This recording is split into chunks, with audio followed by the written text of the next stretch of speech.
So now we come to the highlight of the day. We discussed a lot of issues on tax policy, exchange of information, rulings, the BEPS process. But of course, what we are very much interested is where are we going to see the European Commission in the future? What are your plans? And we would like to ask you to address the meeting here. And I don't know whether you are going to also accept a few questions afterwards, or if it has to be.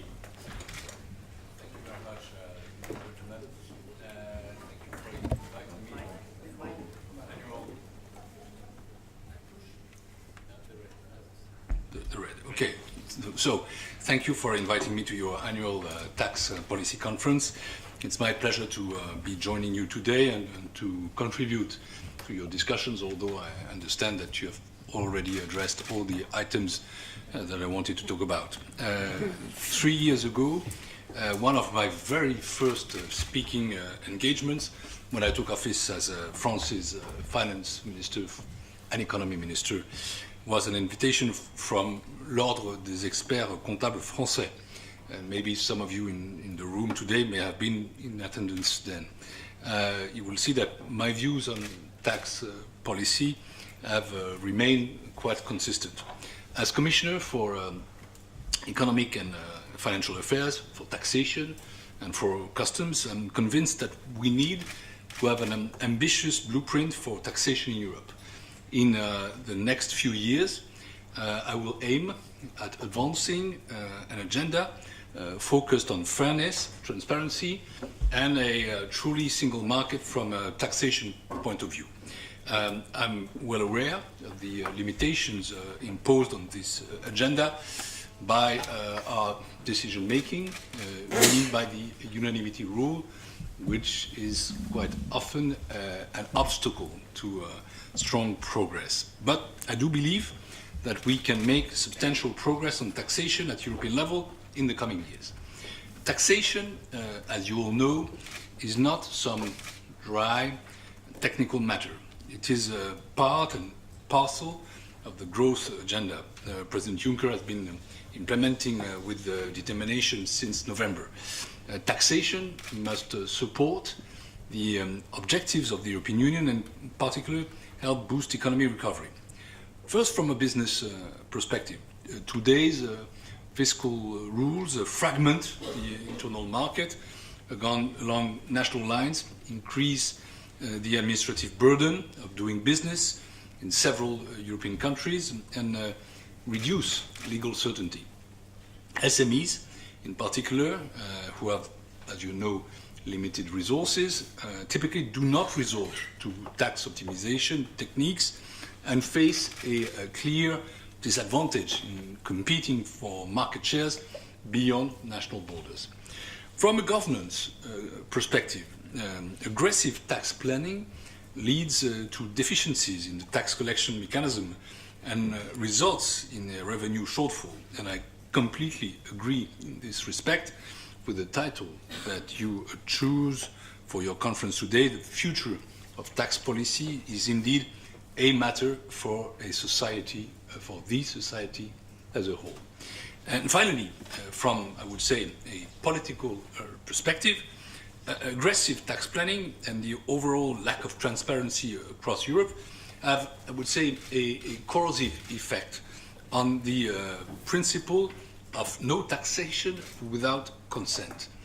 Democratic accountability is also at risk when large corporations are in a position to make member states compete to house their headquarters or operations. The prerogative to set the level of taxation is no longer exercised by citizens and their representatives, but by multinational corporations. And in a period of crisis, this is no more acceptable and no more accepted. And this is, of course, a key issue for all of us. The European Union needs an ambitious roadmap to put an end to the distortionary nature of its tax policy and a regulatory framework. In my view, the way forward, this is what I've been asked to talk about, is clear. First, the EU must enhance transparency in tax matters. And second, member states must coordinate their tax systems to counter tax base erosion. Let me first address transparency. Increasing transparency across the board is, in my view, the first step forward. There is no doubt that the situation has improved remarkably in recent years, notably through the automatic exchange of financial account information.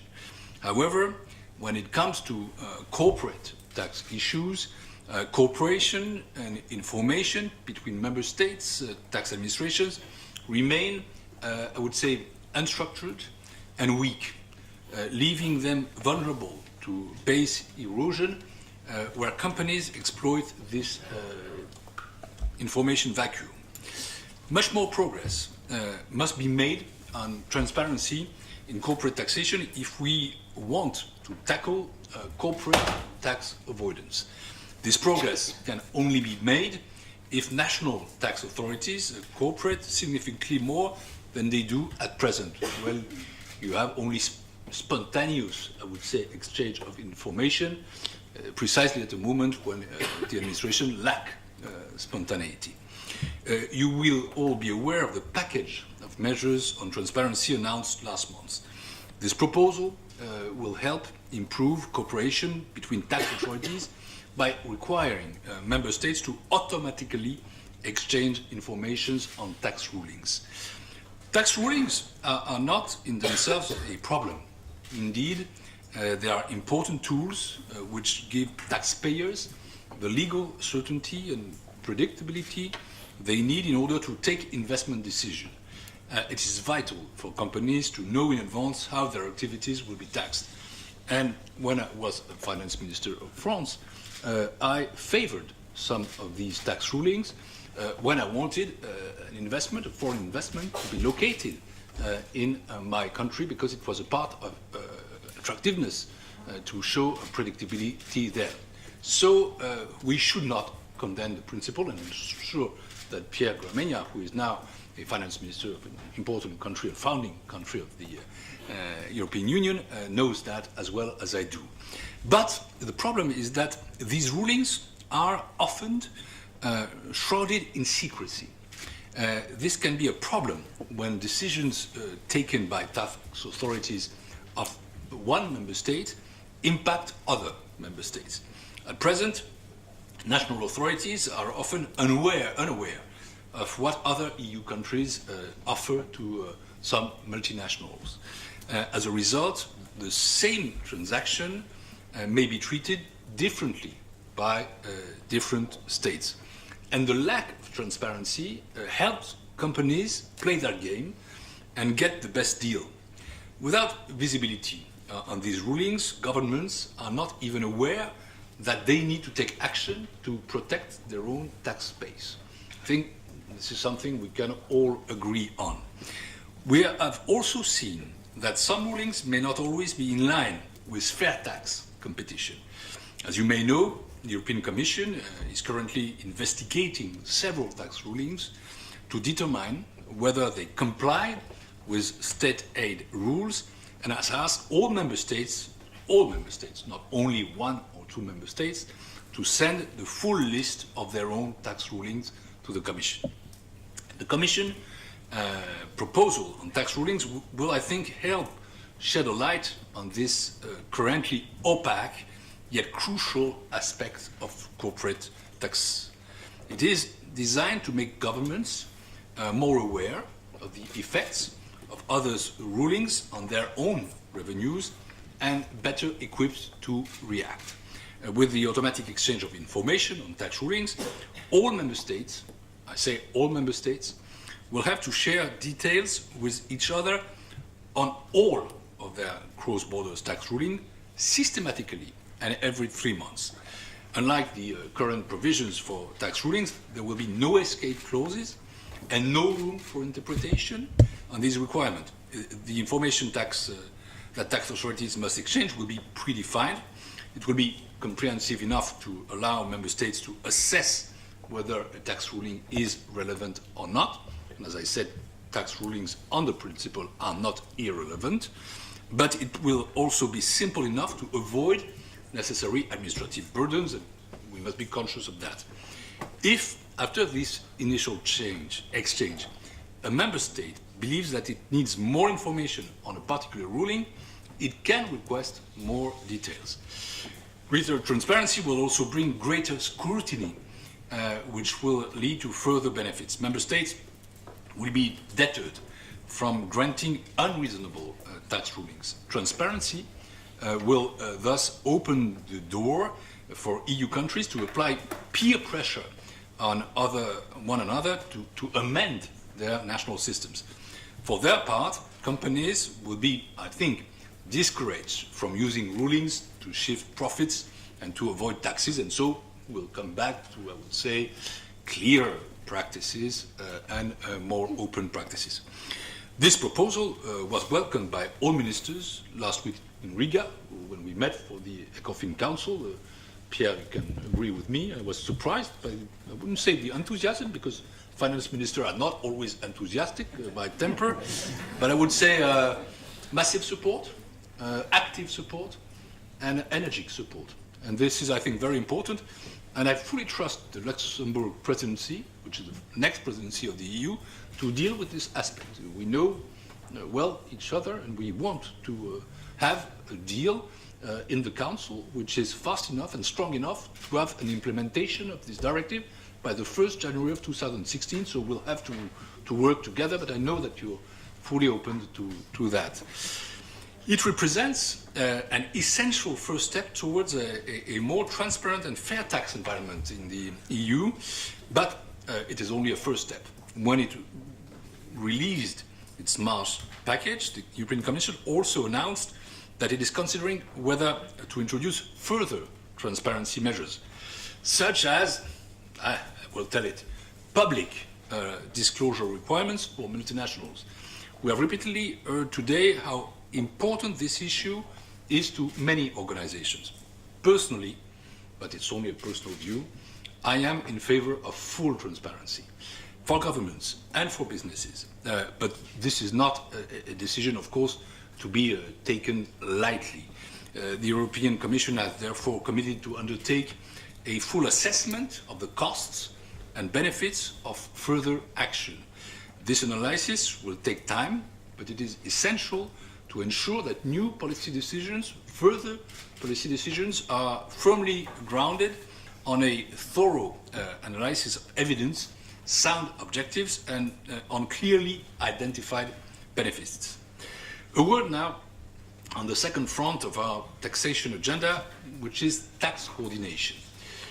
The Commission has supported the overall principle of tax competition for many years, while also being active in the fight against harmful tax competition. For example, through the Code of Conduct on business taxation. However, it is clear that the line between harmful and helpful tax competition has shifted. The political context has also evolved since the 2012 Action Plan on tackling tax fraud and evasion. Public opinions, and they are very important, as you know, are more sensitive to perceived or actual taxation disparities. And we must respond to our society's call for greater fiscal fairness at a time when European citizens are still feeling the pinch of budgetary restrictions. The Commission has delivered significant progress on the proposals listed in the 2012 Action Plan, for example, by introducing amendments to the Parent Subsidiary Directive and improving the Savings Directive. But the earlier focus on improving tax compliance and administrative cooperation has now expanded to encompass an analysis of those features of national tax systems which contribute to aggressive tax planning. This is why the Commission has announced that we will bring forward a new action plan before the summer, meaning beginning of June, which will refocus our efforts on ensuring that profits in the single markets are taxed This is the basic principle where the value is generated. Profits generated in the EU must be effectively taxed. As I have said before, I believe this issue is fundamental for our union. The Commission is working hard to explore how best to achieve this objective. The work here is ongoing, but both President Juncker and myself have already stated that the action plan will be built on 5 key actions, starting with the relaunch of the Common Consolidated Corporate Tax Base, CCCTB, which would harmonize the tax base for many companies operating cross borders in the EU and allow businesses to consolidate their taxable profits across member states. The CCTB is, in my view, a key building block in the agenda for fairness, transparency, and a truly single fiscal market I mentioned earlier. It would make the internal market more competitive, and again, the second package is not only about transparency, but mainly about competitiveness, as business would need to comply with just one set of tax rules and would allow them to offset profits in one member state with the losses made in another. But it would also limit the opportunities for these companies to manipulate their tax position, thereby providing a holistic approach to combating evasion within the EU. We need to assess the modalities of such a relaunch because there is still some thinking about that. Either we come back with the previous project, but it did not succeed, so maybe the same causes could create the same consequences, or else we can find ways to change the project so that it gets in the Council more consensual. And this is one point we will have also to discuss with the presidency of Luxembourg. We have, I think, a fine line to tread. On the one hand, we want to put an end to tax avoidance, evasion, aggressive tax planning strategies, and we want to ensure that profits are taxed where the value and profits are generated. On the other hand, we must be watchful not to penalize legitimate business, either by imposing disproportionate administrative burdens, by creating legal uncertainty, or by generating situations which lead to double taxation. As you know, avoiding double taxation is a very important objective for the EU for a long time. For years, we have worked hard to enhance the single market and to reduce the barriers to cross-border activity. We will be mindful not to create new barriers in our eagerness to put an end to harmful tax practices. In addition, the action plan will build on global developments, in particular the work of the OECD on base erosion and profit shifting, BEPS, which Pascal Saint-Amand described this morning. The EU must be careful to ensure that the outcome of the BEPS project meets the needs of the internal market and respects treaty freedoms. For those of you who enjoyed Margaret Mitchell's novel Gone with the Wind, and I'm a big fan of that, you may remember the following witticism: death, taxes, and childbirth. There's never any convenient time for any of them. This is a Scarlett O'Hara word, of course.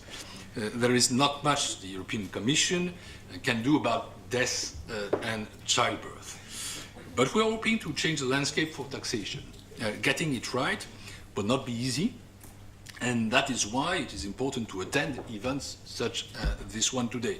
Your voice as European accountants matters. It will help develop and fine-tune our initiatives further, and I hope that really, sincerely in your profession, you will share these objectives and views. And I look forward to your contribution as the European Commission moves forward with its taxation agenda. This is the few words I wanted to address you in the end of your conference. Thank you for listening to me.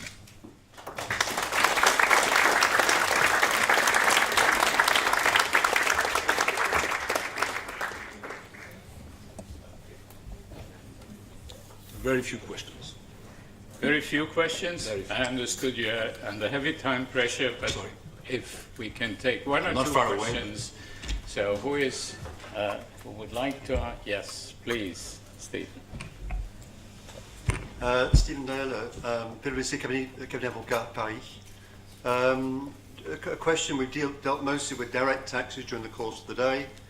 Mr. Commissioner, on indirect tax, on VAT in particular, which is my particular area of specialism, we don't seem to make a lot of progress in getting member states to agree to provide degrees of legal certainty that business needs to operate across borders. One example, you're aware of the Commission's programme of the cross-border ruling pilot project introduced in June 2013. There are only 16 member states which are currently taking part in that project. If there would be some way to encourage the remaining 12 to join that project, I think that would be a great success, a great step forward to create greater certainty for business and for tax administrations across the whole of the European Union. The role of the Commission is, of course, to implement the decisions taken before, and we will work on that. And for VAT, I also want to work on a definite regime of VAT, which might imply some changes in the VAT directive. We see some problems here or there, including with some decisions taken legitimately by the Court of Justice, and we will address this question in 2016, because, as I said, there is an agenda for 5 years, not for 6 months, and it's not only about transparency, it's not only about corporate tax, it's also about the global agenda on taxation. This will be in our work program for next year. Any? Karl Borgre, the Tax Council from Germany. Commissioner, the tax profits where they're generated is not the principle from now. It does not correspond to the OECD model. It could be an idea for Europe. What would you think if the world would give that back? The United States and other countries would also say to European entrepreneurs, we tax all and everything where it's generated.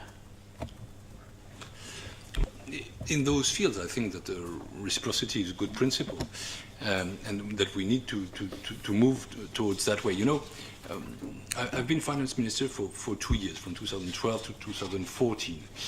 And as such, I attended to a lot of meetings from the IMF, from the G20, with the OECD, negotiated some conventions with members outside the European Union. And I see how much the automatic exchange of information changed, for example, when it regards the banking secrecy, which will be remembrance in a few years from now, I would say 2017 to 2018. We are even negotiating and concluding agreements with Switzerland, with San Marino, with Monaco, with Liechtenstein, and with Andorra. And we will do that by the end of that year. Why do I take this example? Because I think that we're really in a period where things are changing on that point of view. When the citizens and people's mind is taken into account, and there is, I would say, a strong wind towards that. The automatic exchange of information will become a global standard in 2016. And I'm sure that the initiatives we take now will be also followed by our partners. And so we must be in a global approach. I think that the European Union must not hesitate to be a front runner in that field. And then we'll have to move in the framework on the OECD or G20 in order to globalize this perspective. But it's true that it's a great ambition and that the discussions with our partners won't be easy. But you know, the Americans took the initiative of FATCA, for example. Okay. We have one more question. Mr. Commissioner, thank you very much for presenting here. I think the ideas you have are very much not the easy options, they're quite difficult, and I very much commend that CCCTB is back on the agenda, and I hope that the Commission will be bold where they come across disagreement, that you actually move towards enhanced cooperation perhaps to move the agenda forward, because I think it will, with my UAPNI hat on, which is Small Business forum in the European Union. There is opportunities for small businesses as well as larger ones to take advantage of the single market through CCCTB, and I hope you have success in taking that forward. As far as CCCTB is concerned, as I said, we want to get back to work on this perspective. There is a project which is on the table, the Commission and Member States since 2011, and we must see that it didn't work. We didn't get that out of our working plan for this year because we wanted to take that in a new perspective. How can that be done? We've got, I think, three scenarios which are possible. The first one is that we think that times have changed, that minds have changed, spirits have changed, and so that with the same project which is on the table, which didn't get an agreement, now we could find an agreement. I'm not so sure of that. The second way is to act differently and to build a project which is slightly different. I cannot tell you how, but we're also thinking about the second scenario, which would help finding consensus if we take out the most controversial aspects of the previous proposal. And the third scenario, but it's the worst case for me, is if we cannot reach unanimity on any of those two scenarios, then move to a reinforced cooperation in the taxation field. You know that there is one going on. I didn't speak about that, about FTT. But I think that this can be thought, but I would prefer clearly one of the two first scenarios. We'll have to test that, but you'll see that in June I will come back as Taxation Commissioner with a proposal on that regard. Clearly, I don't know exactly how, which one, because we didn't take all the necessary contacts to feel where member states are, because I want to reach a consensus. It's no use, in my view. This Commission tries to have better regulation, which doesn't mean less regulation, but it's no use proposing projects that we know will be rejected. It's a loss of time. It's a huge disappointment. But we need to build strong, credible, simple projects, and that's what I will try to do in that field, which is obviously very important as well for fairness and for competition. With regard to CCCTB, is the third C, is this fixed, or is that a likelihood that it's going to be a CCTB?